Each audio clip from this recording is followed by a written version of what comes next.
This is day 3 of my recovery phase, full body workout. I have posted the warm-up part of this gym session as I try to prepare for my next 60-day bulking phase, which is going to be in the next 3 weeks.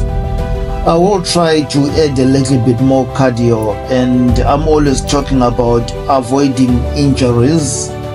So avoiding injury in the gym is just so simple. I like the comment on my my first 100 kg attempt, a bench press attempt, where I got reminded that I need to fix my form before I try heavy weights. That's another way of avoiding injuries and making sure, because injuries are not good for the gym.